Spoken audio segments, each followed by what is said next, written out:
Don't forget there will be an after party with DJ Joe Mfalme, K Washira, and DJ Youngwan. Join us for an unforgettable experience.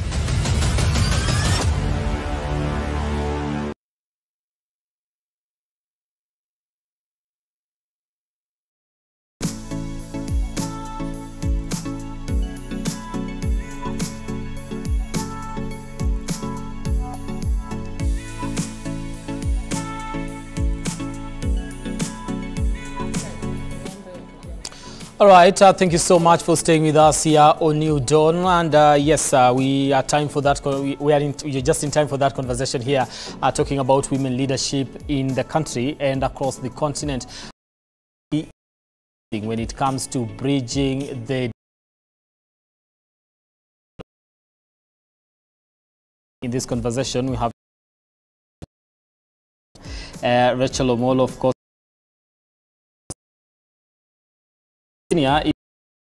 Akaiso.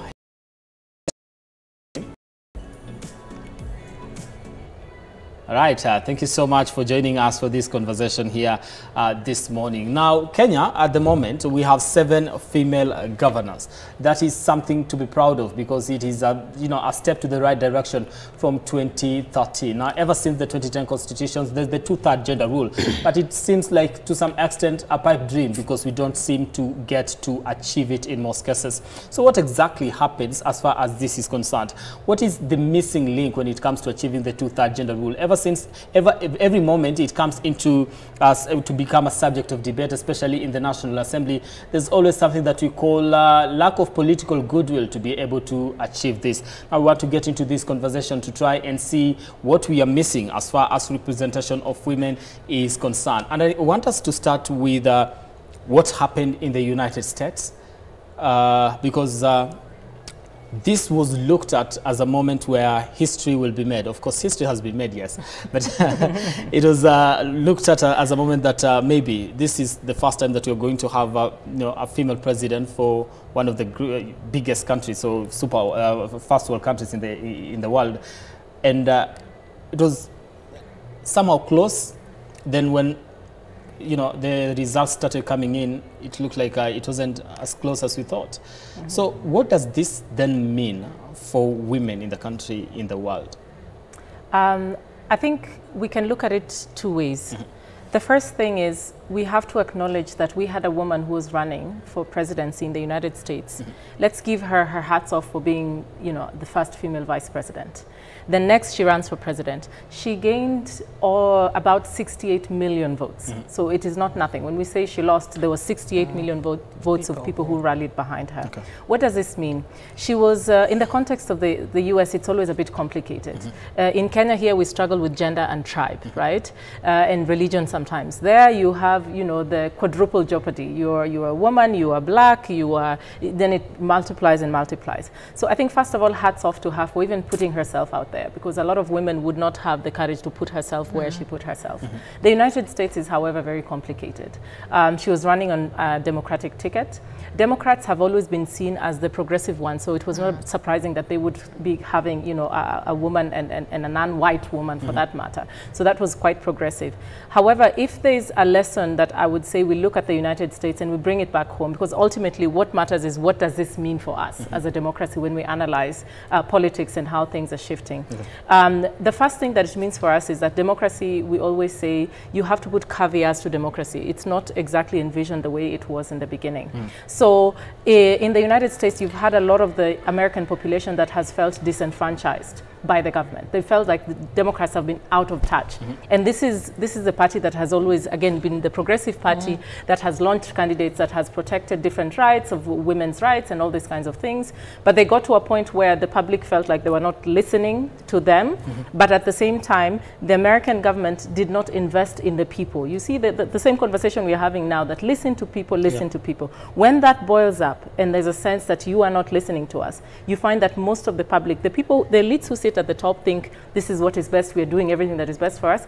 But there's always that underlying current that goes in, where you find most of Americans really felt threatened by the immigration. They were embracing immigration. They feel like, no, they're taking our jobs, they're not listening to us, they're passing laws that are progressive and all these kind of things. So it boils down to, you have to make sure that leadership takes a pulse of the population to understand what is going on. But personally, as a woman, I am proud of Kamala. I think she ran a very good campaign. Those were 68 million people who voted for her, and at least she's showing us that it can be done. It can be done. Yes. And I want us to cross over to Virginia, where Dr. Louisa Akaso is actually joining us this morning. Dr. Louisa, I want also to pick your mind on what happened this week, especially and what this means for women just across the globe as far as leadership is concerned, with Kamala Harris actually taking it to the end, vying for this particular position. She didn't get it, but it means something for this gender, right? Absolutely. Thank you so much for that question. And I just love what my sister shared, that Kamala running is a win. It doesn't matter what the outcome might be, it's still a win, because it does steer us towards the right direction. It steers us towards closing the gap in a certain way. And I'm going to explain that. When Kamala came up 4 years ago as the vice president candidate, I think she was a role model. She showed up as a role model that inspired every young little girl to believe that because she could, I can. But all that happened in the last couple of days, of course, the media, social media, and everyone is trying to throw so many things back at Kamala. But I would say that, of course, she did make some mistakes, which is expected. It's her first time. What is important is that, defeat is only when you decide to back out. When she comes back the next time, she's going to be a lot more stronger. So I think that what this shows for women all over the world is, number one, it is possible. Number two is that we have to be ready to build experience. So doing it and doing it over again. So failure doesn't mean that you should step away. You should be able to come back in. Because if we look at, for example, Donald Trump did not always get it right. Okay, I would say that his first time in office was more like an accidental win, because if you look at what happened with Hillary had a lot more votes, but Donald Trump was able to use the Electoral College, right, which of course the Democrats were not looking at that time, to get his win. But what did he do? He went back to re-strategize, build a stronger structure, and come back. So for Kamala to even step out, it shows that it's possible. It shows that, there is a woman who is able to break barriers, and so we can do it. It brings forth a lot more visibility and the need for us to have so much more women at the top. Okay. Over to you. All right. One more question is, what will be, in terms of now moving forward, just for women who want to take on leadership positions and elective leadership positions, what will be the way forward, and how do they learn from this, and also just to get to conduct their campaigns in a better way, so that at the end of the day, we get to see a win? Yes, thank you so much for that question. I would love to look at it from an interesting angle, to be honest, when I look at what has just happened in the election. So first of all, I want us to strip off the skin color. First of all, I want us to strip off the skin color.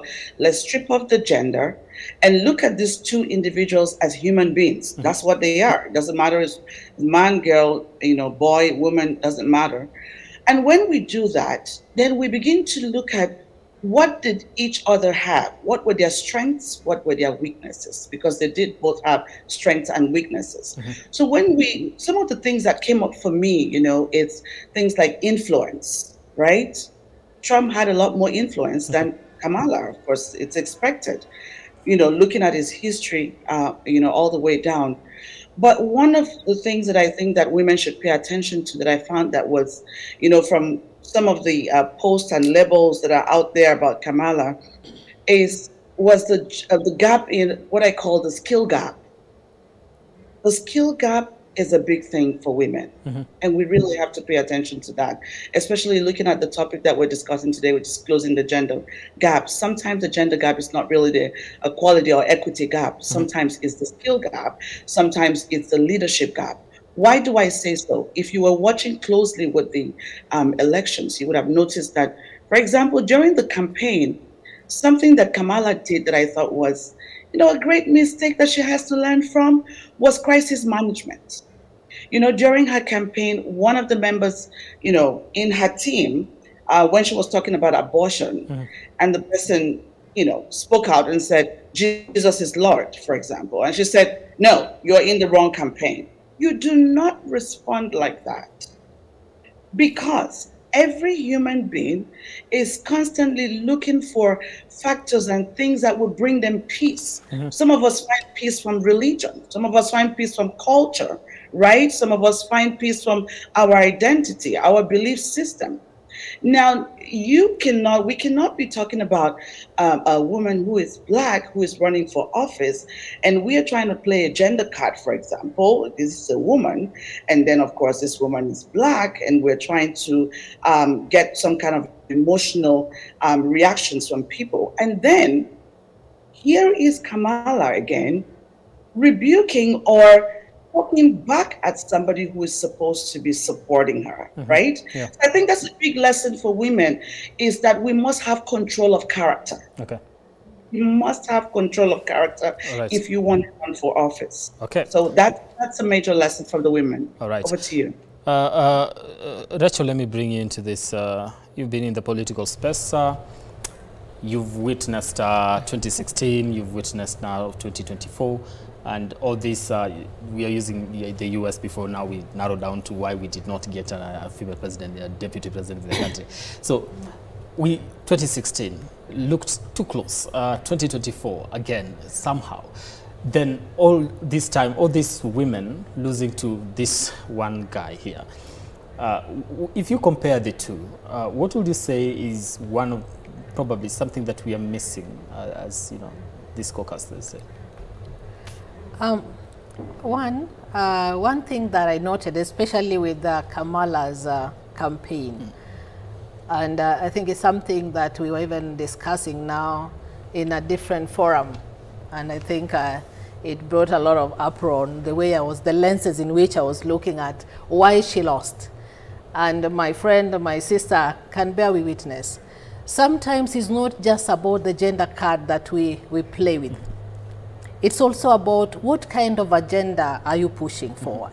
What kind of policies are you bringing forth, so that people can resonate and relate with why they should elect you. And many times as women, we go wrong there because we want to be elected first because we are women.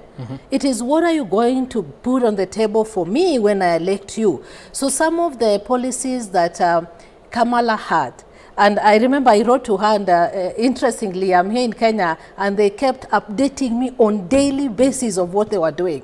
Because I was like, some of your policies are going to fail you, especially on reproductive bill that she was pushing forward and telling young people, and that time she was addressing very young teenagers, and she's telling them, you have control over your body. What does a 13-year-old know about her body? What does a 10, 11-year-old know about their body? So sometimes, as my sister said, I try to understand, skill gap is missing.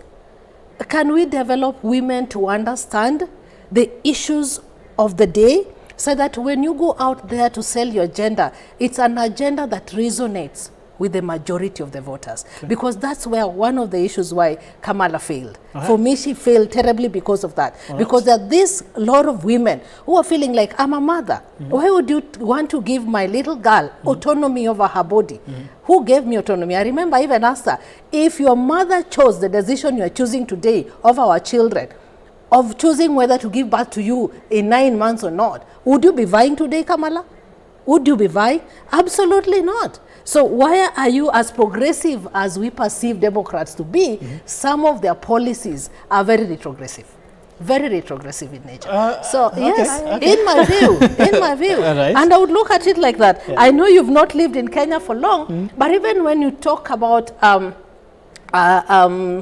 changing of sex orientation, if I may say that, whether you want to be female or male. You heard what Trump spoke about after his election. Those are some of the things I'm talking about.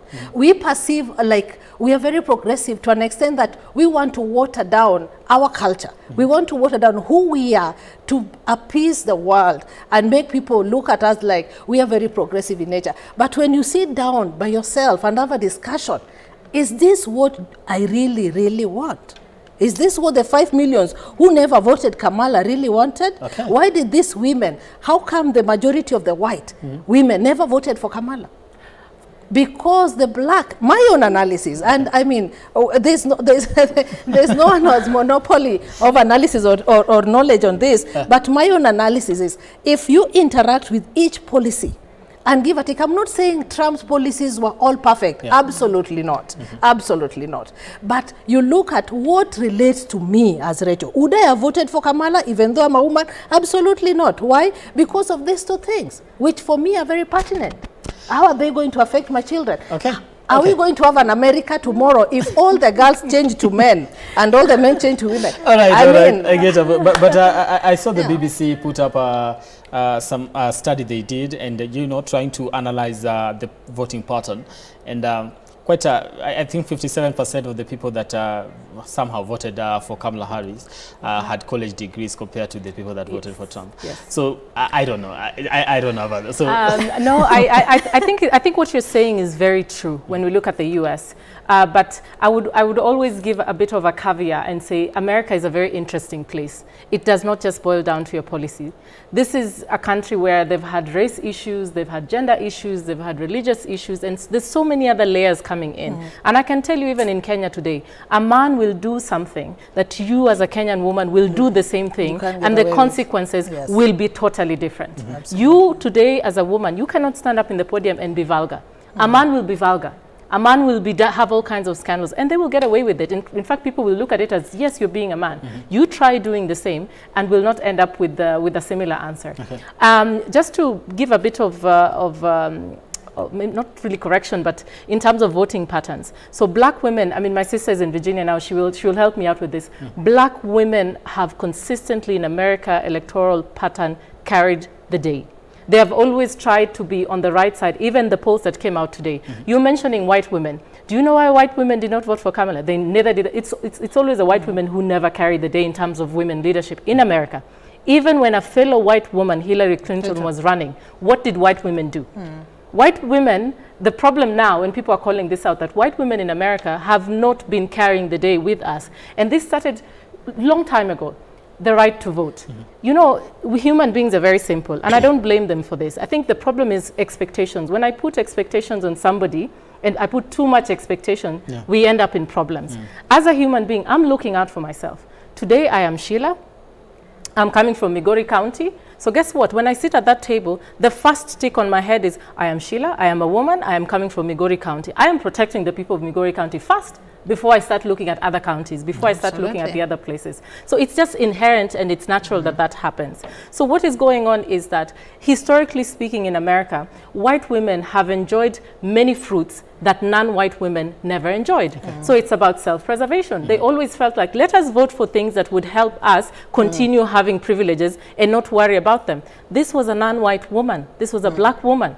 So of course, Kamala ain't black.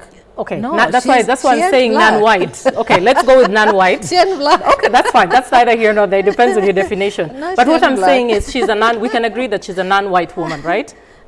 That's fine, right? Okay, good. So she's a non-white woman. Historically, she's Asian. Voila, she's Asian. So historically speaking, white women have always wanted to protect their rights. And I understand this. That's why I'm saying non-white women, stand up and fight for yourself. Stop expecting people, even in Kenyan leadership today, dear women, stand up and go to those places and fight for yourself. All right. Dr. Luisa, let me bring you here. Let's now look at how do we get to bridge this gap when it comes to representation, and where exactly have we been going wrong when it comes to making sure that we have as many women in elective positions and in leadership positions, both also in the corporate world and also just in the political space? How do we bridge the gap? Because we keep talking about the gap as, you know, it's not narrowing with the kind of speed that we would have loved to see it do. So it always comes up as a conversation in most cases. So where are we missing the link on this one first? So first of all, I'm going to kind of piggyback on what my other sister had talked about with regards to, I'm not really going to say that Kamala failed. You know, I try to correct that because we have to encourage a lot more women and a lot more, of course, younger women. But I would say that I think Kamala's approach was more of an identity politics, while you know, Trump used the electoral politics. So this is what I mean by that, and that's what our sister kind of shared a little bit about that. What is the agenda that Kamala brought forth was not something that was pressing and pertinent to everyone in America. She talked about things that we only affected just a tiny, you know, demographic. You know, when we talk about the sexual disparities, or we talk about abortion, that's just for a tiny, you know, part of the population. But Trump brought forth solutions to the economy. You know, just like my other sister talked about how, you know, in America and all of the issues that we have with other countries, one of the things that we're concerned about is security in this country. And that's what Trump talked about. Trump says to us, you know what, I'm going to bring peace when it comes to war with Russia and Ukraine. That's what you want to hear. I'm going to work on the borders. That's what you want to hear. So the immigration laws, the economies, the taxes. And that's something that women must learn, that when you're coming forth to run for office, you must be bringing solutions to the majority of the people. What is really our pressing need?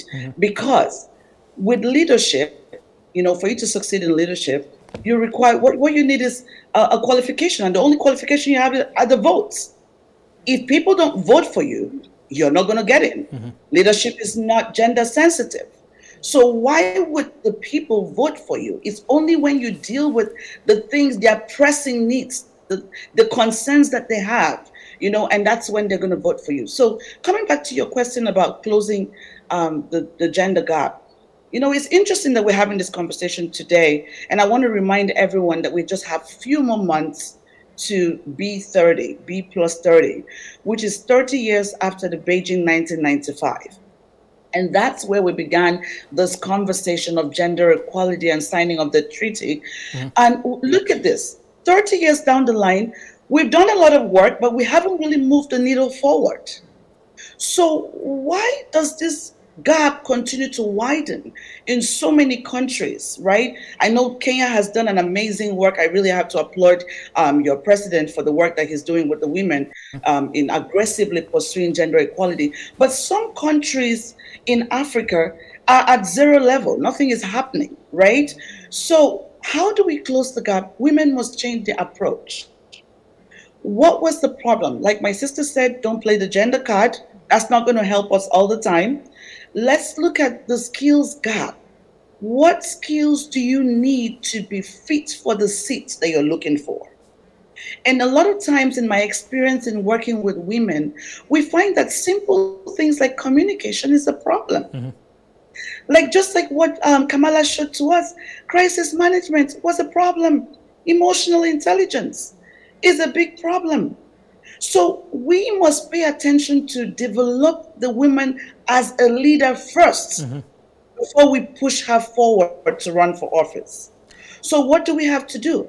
We have to set up platforms that would do this. And I'm not sure if you had talked about this in my introduction, because we're coming to Kenya in a couple of weeks. In 3 weeks, I'm really excited coming to Kenya for the high-level conversation. But we must create a lot more platforms that equips and not just empowers, but equips and educates the women with those things that are lacking. And some of the things that we have to look at with women as well is the mindset. One of my sisters talked about it on how we try to remain in safety, right? We try to remain in safety. We do not want to break the barriers. We do not want to stretch out. But let me take you back to our sheroes, our African sheroes, like the Wagama Matai. you know, like the Queen Amina of Zaria. Their approach was different. They were able to embrace their strength as an African woman. They were resilient. They never took no for an answer. Okay. Or when you look at things like the Aba women riots, I'm sure you've heard of the Aba women riots that happened in Nigeria. Women have certain things that are our strengths. It's time for us to bring those things forth. Okay. I'm not saying that we should come and fight with men, but we can position ourselves in a way that we are able to demand for the solutions that we want. All right. Over to you. Okay. Thank you so much, Dr. Lisa. I want to take a break here before we come back and continue with our conversation here on set. And I just want to remind you that the Tea Board of Kenya has some important activities during this period as they celebrate 100 years. Now, starting from the 6th, of course, it started from the 6th all the way to today, the 8th of November. They have it has been a Heritage Week at Karatina University, each day beginning at 8 a.m. Now, the climax of the Heritage Week is today, this Friday, the 8th of November, where people shall be entertained by a huge team from K24 TV, Milele FM, and Kameme FM, I beg your pardon. Now, the squad shall be led by Tony Mwirigi, of course, of K24 TV, MC Tricky, and Mitch, the comedian from Milele FM, and Chef Gademba, a.k.a. the Tea Master from Kameme FM. The entertainment shall start at 8 a.m. today till late. Of course, it will be live. Once I'm done with this show today, we'll be crossing over to Karatina so that you get to be entertained. It will be live with Tony Mwirigi, so you don't want to miss that particular live event as TBK celebrates 100 years. All right? We take a break. We'll be back in a moment to continue the conversation about women leadership in the continent.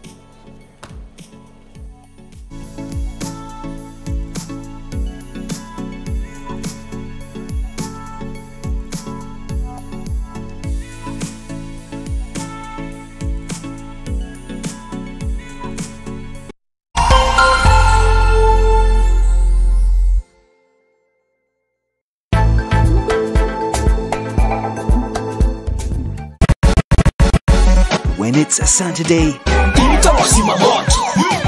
there's only one entertainment show in East and Central Africa.